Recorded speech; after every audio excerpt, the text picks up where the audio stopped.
भगवान कुकुर को सृष्टि कले एवं कहिले तुमे द्वार मुहरे ठिया होई आसुथिबा जाउथिबा लोकंक उपरे भुकिब।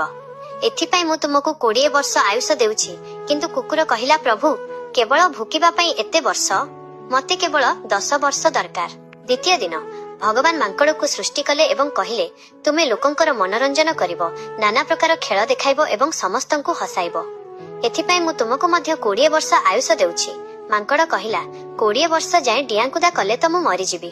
प्रभु मते केवल 10 वर्ष दियंतु। तृतीय दिन भगवान गाई को सृष्टि कले एवं कहिले तुमे चासी सहित बिलरे परिश्रम करिवो एवं निजर अमृत भଳି क्षीर समस्तंकर पालन करिवो।